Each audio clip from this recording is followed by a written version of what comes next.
Hello, everyone. Thanks so much for joining me here today as we get to talk about one of my favorite subjects, comic books. My name is Jose. I love comic books. I love talking about them, and I love sharing them with you. Feel free to follow me on social media if you would like. The links are in the description below. I was supposed to link to the Marvel fan site that'll have plot synopsis and character bios for this issue.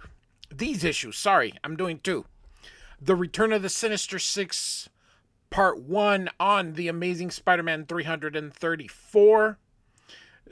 During this time, Spider Man was selling twice a month during the summer months, so they do a six-parter during that time. Uh, Another book that was selling twice a month was the X-Men. So here we go. We've got Electro, and we can see Doctor Octopus here. Erik Larsen and Terry Austin do this cover. And I'm not a huge fan of Erik Larsen. I mean it works, but his Spider-Man, I should say, I'm not a big fan of Erik Larsen's Spider-Man. So, secrets, puzzles, and little fears, and we start out with a pretty decent uh splash here with Electro here. I love his costume. Um and so David Michelinie, writer Erik Larsen pencils. Mike Machlan is the inker in this issue. Now, Mike Machlan actually works really well with Larsen because of the type of inker that he is. He is quite the dasher. When he penciled John Byrne in West Coast Avengers, I thought it looked weird, but here on Erik Larsen, not too bad. Of course, Todd McFarlane has moved on and is doing his own Spider-Man title, and Erik Larsen was basically told draw like McFarlane, and I think he tries his best. It just doesn't quite work, but who there's only one Todd McFarlane, people. There's one Todd McFarlane and a lot of Jim Lees. Jim Lee's awesome. Jim Lee is perhaps the one inker that, the one penciler that has changed art and pencils in forever. But Todd McFarlane is the most unique artist that there is, and I always find it a little sad when he hardly ever draws. It's just pretty sad. But this as I mentioned, this splash is pretty good, and so Electro has some rumors about a superconductor, so he's gonna go check it out. Breaks into this facility, and Spider-Man happens to be there, and this guy here says that the monitor is gone blank and goes to see, takes out a gun, and it is Electro there, and he gets an energy burst, making him feel good. And so here comes a Spider-Man. Now, we're gonna pause here real quick. I understand he's McFarlaneizing. Everything in here is McFarlaneizing. This looks bad. This particular image here looks bad. I do not like it. And a lot of Larsen to me is like this. It feels very stiff. I don't know. But they told him to draw like this, so he does much better in Savage Dragon, his own book, because he basically doesn't have this whole draw like Todd McFarlane type thing that they essentially laid on him. So it's not all his. It's not his fault, I guess. When they tell you draw like the other dude, well, he does that, but it's unfortunate because there was only one of that dude, and two pale imitators, which Erik Larsen and Rob Liefeld are. But kudos to Erik Larsen, because this is what led him to being able to join Image, because he was super popular, because he was doing Spider-Man, and basically, I don't know, people just gravitated. they're like, get this. So, yeah. Anyway, Electro and Spider-Man fight. Electro tries to get away. Spider-Man tries to catch him. And he's using his webbing because he doesn't want to touch him because he's all electrical. This image here, this panel here, not too bad. Very very close actually to McFarlane in a way. It doesn't look stiff at all. So this image here is actually quite cool.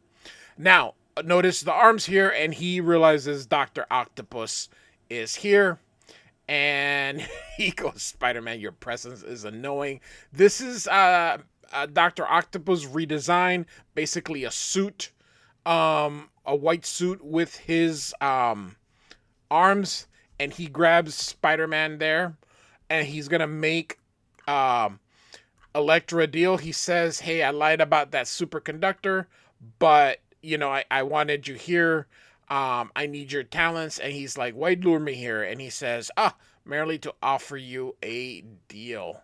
So he goes, how do we get out of here? And he hits that up there. A lot of vertical panels here to continuing the McFarlane thing. And then he says, I'm yours. And so instead of killing Spider-Man, keep in mind, I understand, but it's one of those things. He has Spider-Man here, but he lets him away and he says, let's throw this to kill this guy here so that Spider-Man's busy while we get away. Why? Why not? I understand. I know why. It's just one of those silly things that comic books do. You can't kill the star, so I get it. I know.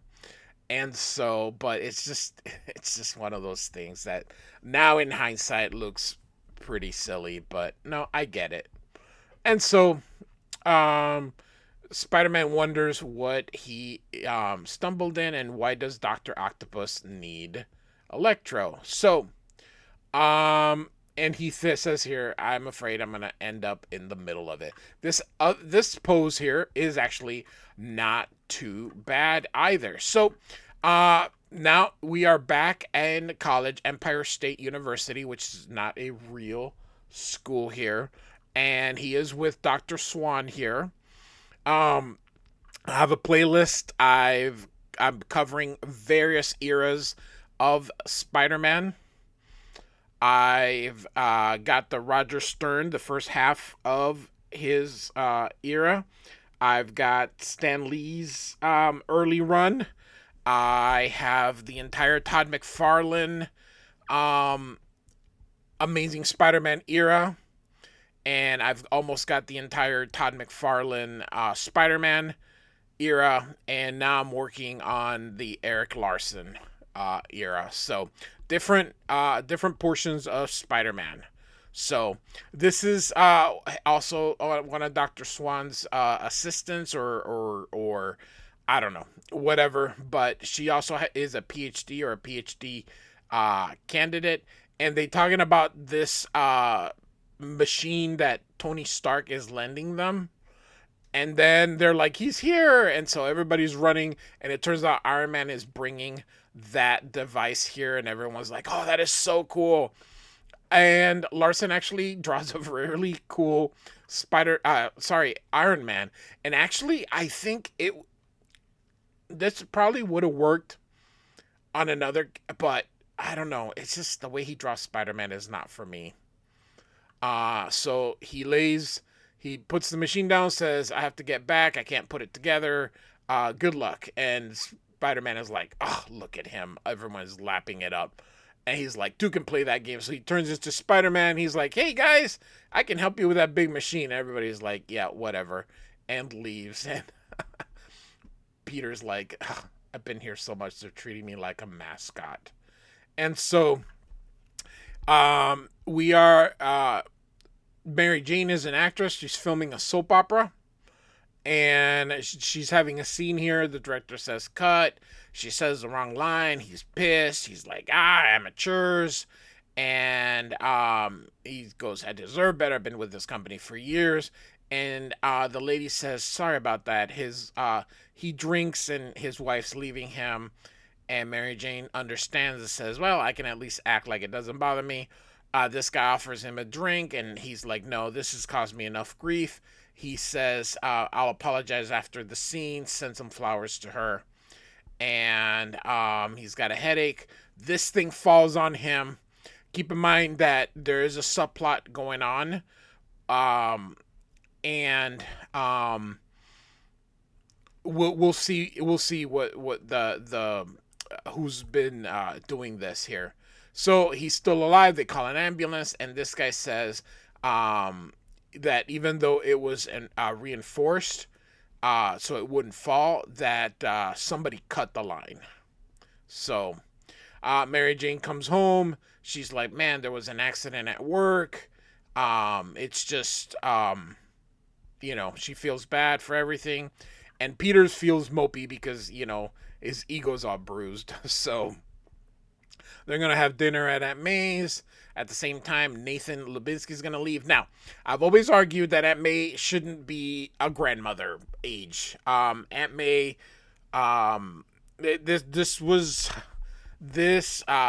she shouldn't have been that old. Aunt May, the way that she was portrayed in the Andrew Garfield movies, is actually what Aunt May should have been. Aunt May shouldn't have been like 100 years old. But, if Stanley wanted an old woman, they should have made her his grandmother. That he was with the grandparents. If they really wanted an old lady, then that's what they should have done. So, anyway, Nathan leaves, and she goes, "I'm worried about him. Can you keep an eye on him?" So he does. He chases him. He's been at the hospital for a while here. A nice vertical panel here. Nice detail. Rob Liefeld wouldn't do that. Although early Rob Liefeld was pretty cool, but late Rob Liefeld sucks. And so Nathan finally comes. He's got this thing, and he's being followed by these kids here. He's like, I think there's trouble. So he's going to turn into Spider-Man and go cutting through Central Park. Now, why is he in Manhattan? Because they live in Queens. It almost indicates like they're in Manhattan and this is Central Park, but he's probably in another park in Queens because Spider-Man, Aunt May lives in Queens, and there's zero way that a guy in a wheelchair is going to go all the way to Midtown to go get money out of a bank. So, all right, so the kids are going to steal the money. Spider-Man stops them. Not too bad of a pose. He's going to take on these guys here. And this guy says, "Leave or I start cutting." And Spider-Man is like, "You probably will anyway. Could be, but would you take the chance?" And of course, he's like, "No." And he's like, "I'm going to pretend I'm leaving," he thinks here, and then I'll go back. But he's hit from behind by another lady here. Spider-Man grabs him, pushes with his web and punches him. And he grabs he's like, "My pills," and in the jacket, so they give him the pills. Spider-Man grabs that. He's like, "I'm fine," and takes the money and goes. And Spider-Man's like, "Man, is he grumpy?" And she's like, "He's scared. Our futures, there's less days ahead." And so this panel looks, I don't like it. Or this pose here. This is part of what I mean. He looks so stiff here, but he gets home. They get home, and Aunt May's like, "He's so pale. I wonder." And then here comes Peter, says everything was fine, and he's like, "I wonder what he wants all that money." And he doesn't think it's a good thing. So later that night in Brooklyn, here comes the Sandman. Dr. Octopus grabs him, turns into sand. Dr. Octopus says he has a job. Sandman says, "I'm reformed. I don't do that anymore. And leave or I'm going to sandpaper you down to your bare bones." And he says that he sent the package, and that package has a bomb, and it could kill your tenants and their kids. And Sandman is like, "You scummy." And he's like, finally gives in and says, "What do you want?" He says, "That's better." And he says, "I'm preparing the crowning keeper of my criminal career, and for that, I'll need some very special accomplices. That's why I'm rounding up my old partners. For now, For how, I'm sorry, for how could triumph be anything but assured at the hands of a new unstoppable Sinister Six? Next issue, Mysterio and a brand new recruit. So we're going to now go to 335, part 2. Great cover. Love the magenta. Now we've got Mysterio, Sandman. We've got Doctor Octopus, and we have Electro. And of course, we have the Shocker here. So, Shocks. Now, we've got the demonic Hobgoblin. This is not the original Hobgoblin, by the way. Um, this is somebody else, but he is a demon after the events of Inferno in Spectacular Spider-Man. And so, David Michelinie and Erik Larsen are still in there, but Terry Austin is the inker for this issue. And he offers him a job. He's like, "No thanks. I don't want to work for you." But Hobgoblin catches him, and he says, "I'll crush your neck." And they look at each other. He says, "You interest me. Perhaps you're not the loser I assumed." And so he's gonna join him. And so he says, "Go with the others. And by the way, don't try to kill them because they might fight back." In Long Island, there is a rocket here launch, and this guy here says that he's working for Stain International. They'll pay him a bunch of money for the pictures, and how Spider-Man is in Long Island is beyond me. Not a good pose. Don't like it, but I don't know. Not a good pose. Looks. I mean, the pose itself is fine, but the composition, I don't know. Looking like Popeye here, and I don't know. And so the guy's going to try and get him here, but Spider-Man traps him and punches him. So I like the screen tones being applied here. Those are very cool. So I guess he was there as Peter Parker with some to study magnetic Lee lines around the Earth. So, all right, now he's gonna go to see Mary Jane here. This one's all right. I mean, Larsen to me is hit or miss. And she's visited. Now we're in Soho, and this cop says that the producer is okay, and she's like, "I wonder what happened." And he's like, "Somebody cut the line," and he says, "I suspect Jonathan Caesar." And of course, we all know who Caesar is. Again, I have a playlist. He's the one that kidnapped Mary Jane, and he went to jail, but he won an appeal or something, so he's out. And he's like, she's like, "How could he do that?" And he's like, "I don't know. People are crazy." And Peter shows up, and of course he's like, "Oh, I didn't know your husband was home." And so he's gonna leave. You can tell something's up. So, anyway, she says, "Hey, start treatment from the NYPD." She says, "Yeah, let's bet your ego's still sore from being upstaged by Iron Man." And he's like, "Oh, great, I had forgotten about that." So Aunt May calls him. Peter answers. And she says Nathan is worse. The doctors say there isn't a thing. He's got a terminal heart condition, and they'll visit soon. And he still wonders what that cash was for. And he's feeling bad because he can't really help. This actually looks great, though. The way this was inked and looked, I like that. I like this panel. And so Mary Jane is going to try and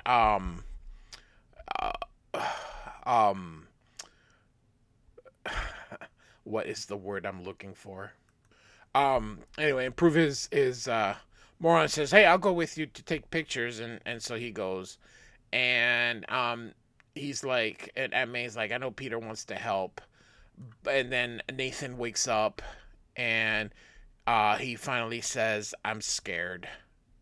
And she says she is too. Oh my god, she looks so old. She's not supposed to be that old.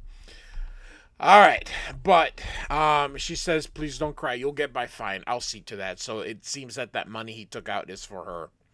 Meanwhile, Felicia Hardy, the Black Cat, is with him. This is Flash Thompson. She says that if Spider-Man doesn't get back to her, she's gonna break his heart.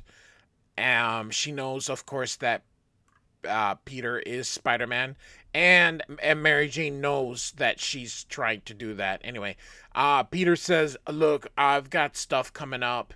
And he's like, "Man, you always have stuff coming up. I'm starting to feel a little left out." By the way, it's just kind of funny how Flash Thompson went from bully to best buds. But anyway, Felicia's flirting with him in public.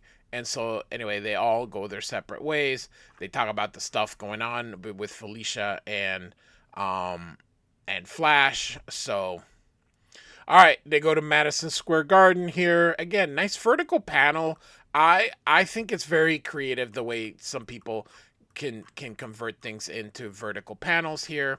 We've got Captain America doing like a show for the people, and somebody recognizes Mary Jane from Secret Hospital, and Peter's like, everybody knows who everybody is but me. Um, and so he's like, "Hey, want to meet Captain America?" And he's got his press pass. They're going to go through there, but they say, "Hey, he just left." And now he's like, "Great." Suddenly there's this crash. His spider sense goes off. He changes into Spider-Man, and now we got the Shocker. I also like this costume. This yellow and brown is actually pretty cool.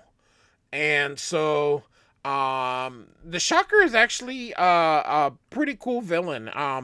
He wears these gloves or these things that create these vibrations. This by far is Erik Larsen's best out of all the issues that Erik Larsen has. One, two, three, four, five. He's got like 6 issues with Spider-Man. Possibly 7. This might be his 8th issue. And this is by far his best composition of Spider-Man. This does not look stiff at all. Very nice and round. Very, I like this one. This is, like I mentioned, his best composition. And so he is, here comes the Shocker. And this was not, I don't know. Maybe he's going to grow on me. We'll see. I have not looked at these issues in eons. I actually have all these issues, and even in digital I still don't read them. This channel is as much for me as for the very few people that actually listen to it, because I like going through these comic books. And so it's really cool. I don't think I have looked at these issues since, oh my gosh, it's got to be at least, oh my god, it's got to be before, like in the mid 90s. So I don't think I ever looked at these again. So it's kind of funny that I can remember a lot of this stuff from memory. I mean, I started looking at this before I started and I was like, it just all came back to me. So, all right, so dealing with the Shocker here. Again, not too bad there. And I just don't remember if Erik, I don't know. There's a lot of stuff. This is Paul Schaefer from the David Letterman show, and they had introduced that he was coming next in his band. And so again, dealing Shocker here, pretty cool stuff. And she's like, "Oh my gosh, I'm so worried about Peter, and these people are like want more blood." So, and so they colored the eye. It's kind of funny. Larsen actually just only had part of the shape. Um, Very cartoony. That's not too bad. And so this composition sucks here. So, um, 2 steps forward, 1 step back. I guess that's better than 1 step forward, 2 steps back. So, nice vertical panels. I will always like vertical panels. I think they're very creative. Spider-Man keeps going after him, and finally has him. Eventually kicks him back, and uses his webs to get him in there. All the people want his autograph, and she's like happy because everybody likes him. Then we get to Mysterio, and he is working on a simulation to make like a simulation of an earthquake. And Doctor Octopus says that the cops are coming. He wants him to work with him. He needs the holographic projectors, and he's like, nope. And he says the police are coming, and it turns out that Doctor Octopus is the one that called the police, and so he agrees to go with him. And he says he's got one member to recruit, and so here they're talking about the simulations, and Peter recognizes that it sounds like Mysterio, and now he thinks his Doctor Octopus recruited him, and he's like, so now you see Electro, Sandman, Hobgoblin, Mysterio, and next, the Vulture. So, all right. Amazing Spider-Man 334 and 335 by David Michelinie or Michelinie, I really don't know. And Erik Larsen with Mike Machlan and Terry Austin as inkers. Like and subscribe. I do thank you so much for listening. Goodbye.